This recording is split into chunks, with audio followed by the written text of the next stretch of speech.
नमस्कार. गोष्टींच्या वाड्यावर तुमचं अगदी मनापासून स्वागत. मुलांनो, आजची गोष्ट खूपच मजेदार आहे. कारण सांगू? कारण की ही एका आळसावलेल्या सुट्टीची गोष्ट आहे आणि अशा दिवशी नेमकं असं काहीतरी काहीतरी उपजाऊ म्हणजे क्रिएटिव्ह काहीतरी करावं असं जेव्हा तुम्हाला वाटत असतं, तर या गोष्टीतनं तुम्हाला नक्की छान-छान आयडियाज मिळतील. चला मग ऐकूया. एका रविवारच्या आळसावलेल्या दुपारी प्रत्येकालाच एक प्रश्न पडलाय. अमीनाचं नेमकं चाललंय काय? नारळाची करवंटी, रंग, बटणं आणि वर्तमानपत्र कुठेच दिसत नाहीयेत. हे सारे गेलेच कुठे? सगळे विचार करतायत. इतके सारे प्रश्न पडलेत सगळ्यांना.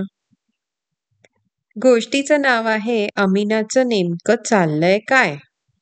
ही गोष्ट लिहिली आहे रूपा बॅनर्जी यांनी. चित्र काढली आहे प्रीतम धर यांनी. मराठी अनुवाद केला आहे भाग्यश्री केंगे यांनी. गोष्ट प्रकाशित केली आहे प्रथम बुक्स आणि स्टोरी विवर कम्युनिटी यांनी.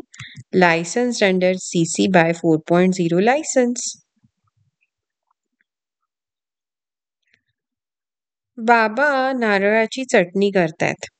अरेच्चा, पण नारळाची करवंटी कुठे गेली?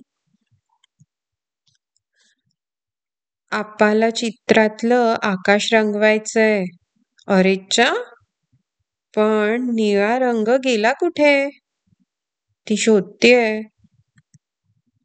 अम्मीला आता शब्दकोड सोडवायचंय. पण वर्तमानपत्रच गायब झालंय. शिवताना दादीची सुई कापडातून जादू केल्यासारखी फिरते. पण कापडाला लावायची बटणं कुठे गेली?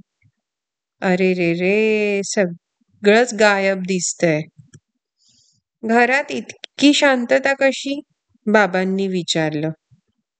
अमीना नक्कीच काहीतरी उद्योग करत असणार. तुम्ही घरात लहान असतात आणि तुम्ही शांत असलात की आईबाबांना हा प्रश्न कायमच पडतो बरं का. विचारून बघा त्यांना. ते नेहमी विचार करत असतात. घरात शांतता आहे म्हणजे लहान मुलं जी घरात आहेत त्यांचं काहीतरी जोरदार प्लॅन चाललेला असतो. हे आई वडिलांना चांगलंच माहिती असतं. अमीना कुठे आहे? अमीनाला बघितलं का?